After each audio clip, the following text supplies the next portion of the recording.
Hey, greetings and salutations, everybody. What's going on? So, some news to share with everybody, and obviously, most of you guys may know this already, or if you did not, then you're about to find out. But it looks like that a business partnership was struck between Sprint and Cox Cable Internet. Now, there are some people that know about it. There are some people that have been posting about it, and they're kind of getting things mixed up. So, it is a business partnership with two companies that are going to work together, not a merger. And I think, I don't blame people for getting it wrong because Sprint has always been in the news for, merger. And so, just wouldn't put it past, for people to get that clear mistake. But it is a business partnership between Sprint and Cox Cable, who also is, Cox Internet. And so without getting down to the nitty gritty of the patent litigations between the two and what happened, and then decided to just work together, let's talk about what we could expect to see from them. Well, one is that both are going to be utilizing each other to strengthen their services. So the internet connection could possibly become faster for Sprint. Being able to work with what Cox has as far as data distribution.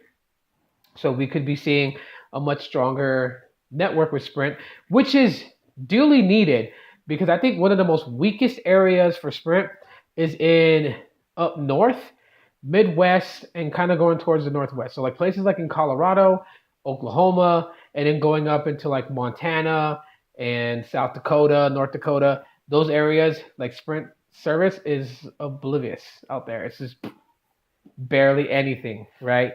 Um, so this could very well change things. This could be the thing that Sprint needed to start getting ahead again. So fingers crossed, because I use Boost Mobile, and it would be great to be able to go to areas that I know of that have weak Sprint service and be able to use my service out there because it'll get better. Um, so another thing you could be expecting out of this business partnership is a bundle option, which I'm hoping for. It'd be nice. I can tell you guys right now, 10% of Sprint customers who pour it out to AT&T, they do it not because the Sprint service is bad. They do it because they have, satellite TV and home internet, and they want to bundle all that together and consolidate it under one bill. And who wouldn't want to consolidate their bill? Literally, ask yourself this: would you rather in 30 days worry about three different bills and three different due dates? Or would you rather worry about just one? Of course, most of you are going to say just one. If you said you rather worry about three, then you must love having the stress.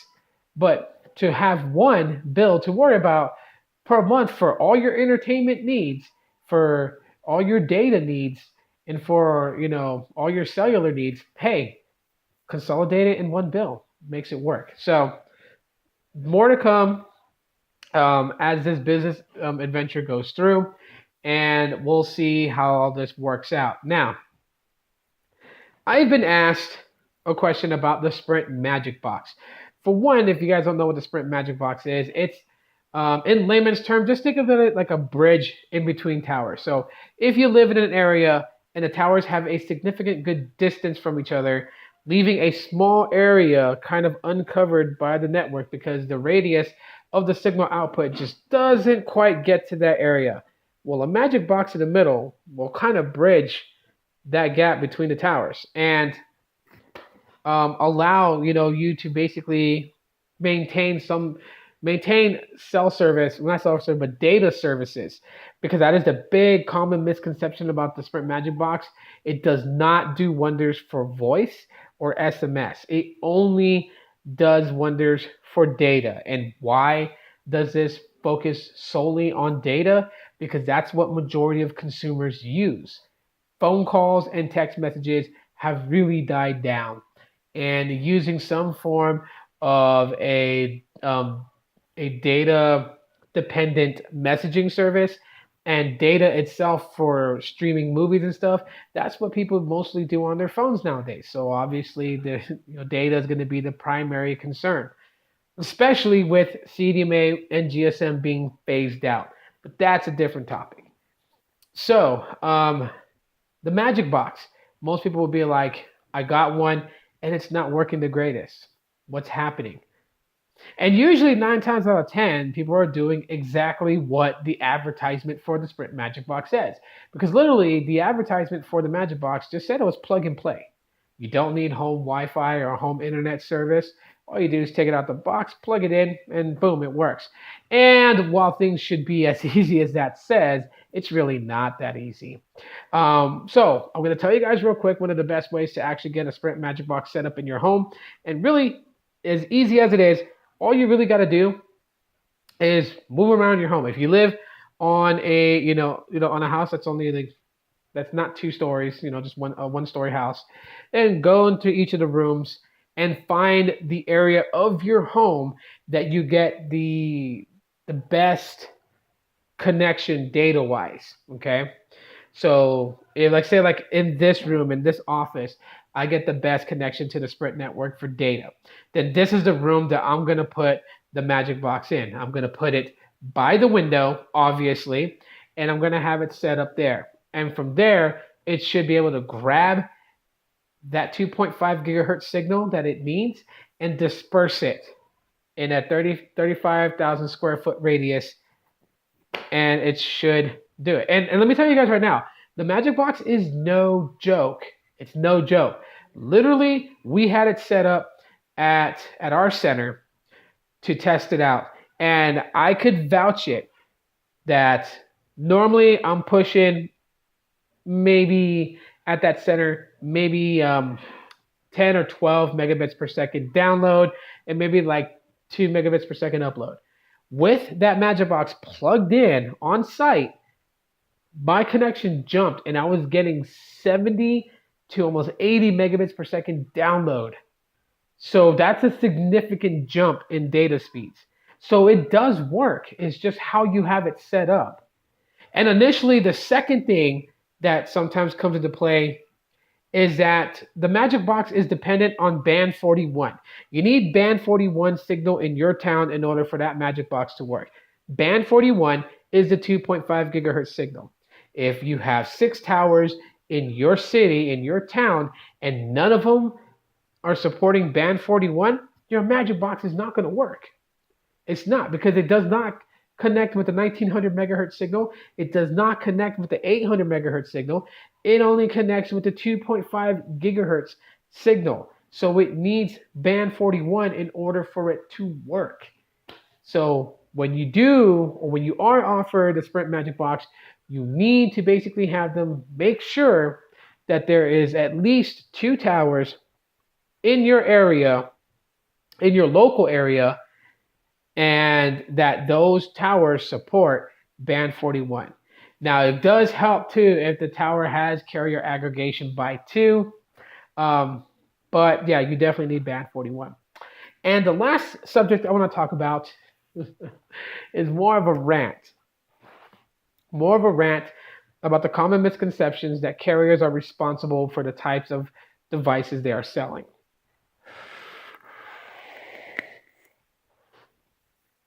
All right, let's get this straight, because this does kind of bug me a little bit.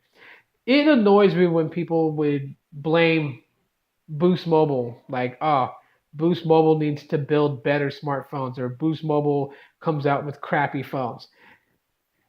It's not so much that, because I like Boost Mobile service and I'm saying this. It's more of like facts. And fact is, Boost Mobile does not come out with any phone. They don't come out with any phone, because they don't make the phones. The same for Metro PCS. They don't make the phones. Same for Cricket. They don't make the phones.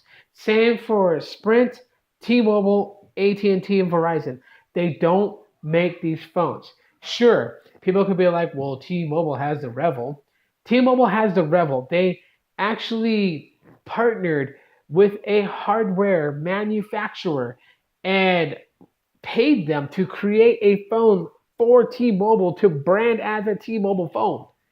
But they themselves do not build the phone. Boost Mobile does not build the LG G Stylo. Okay, let's go back to that phone, that long ago phone that Metro PCS had the exact same looking one, but had better specs.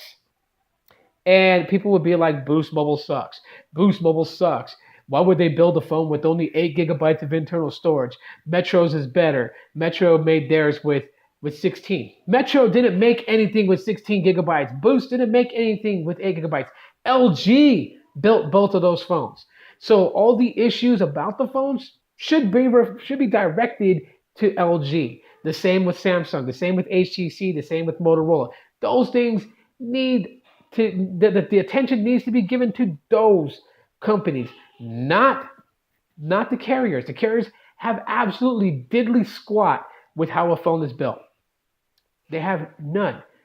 So directing your frustrations at your cell phone service provider is pointless.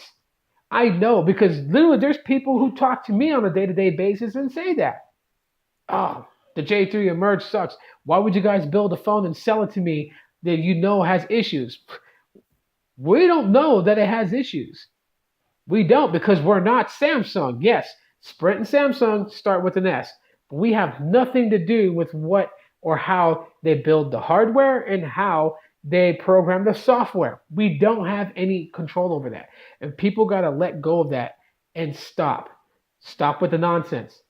And understand, carriers have absolutely nothing to do with how a hardware performs or how it's built or what kind of specs it has under the hood. That's all OEMs. That's all manufacturers. So please feel free to direct your frustrations at the OEMs out there, and let's get that straight. So I don't mean to sound like a jerk. You guys don't know how many times a day this happens and how many times I have to spend 15 minutes explaining to somebody that the reason I'm giving them the warranty, the company's warranty phone number, is because for the issue that they have with the phone itself, that is something that needs to be conveyed to the people who actually designed and built the phone that you're complaining about. So just saying. But anyways, guys, let me know what you guys think about all three subjects I talked about in this video. Let me know what your thoughts are about Sprint and Cox Cable basically going into a business partnership. Let me know if you guys actually have or know someone who owns a Magic Box, and let me know how it has changed your connection to the data network for Sprint. And also, if you have anything to say about the last subject, feel free to go off on that and convey your thoughts. But until then, guys, thanks for checking out tonight's video. Drop a like if you guys enjoyed it. And yeah, if you're a YouTuber with under 1,000 subscribers, please link your channel in the comment section of this videos. That way, those people who watch these videos also please check the comment section for those channels and please check them out. And if you guys like what you guys see from these content creators, please give them your support by subscribing, because they greatly deserve it. So until then, guys, before I go, to end on a note, so the video that I did say about those people under 1,000 subscribers and what's happening with YouTube, I think people kind of took that out of context. Okay, for me, there are a lot of good YouTubers who have under 1,000 subscribers that I feel like, don't deserve to have their videos monetized for another content creator to reap the rewards off of. That's one of my major issues with it. I know there's a lot of YouTube channels with under 1,000 subscribers who don't care or don't do what is expected of a content creator to do. And yeah, I'm not in support of them keeping monetization. I understand YouTube's point of view from this. I don't really disagree with YouTube's point of what they're trying to do. But what I think is that those people who had the monetization already done, who had a partnership with YouTube and it's already been done, and who still every day upload a video or every other day upload a video and continuously do what they say they're going to do, which is create content for all of you to watch, I feel like it's kind of like a stab in the back for YouTube to include them and demonetize them. Well, not really demonetizing them, but taking their monetizations off their video and letting other content creators get the rewards off of it. I think that's totally unfair. I think someone who's been religiously posting videos about technology and has 350 subscribers and is doing their unboxings once, twice, 3 times a week, talking about tech rants and stuff like that 3 times a week. I think if they were monetized, if the videos were monetized and they were making some form of money, whether it's $2, I don't care. They were making some form of money. It should still go to them. Yes, I do agree that all the other ones out there who only have like 100 subscribers, who are making videos complaining, saying that this is their livelihood, this is how they pay their bills. We all know monetization at that level is not enough to live off of and pay your bills with. So that I just wanted to clear up with you guys. But anyways, thanks for checking out the video. You guys are awesome. You guys are clutch. No intro, no outro, and I will see you guys later. Bye. And I'm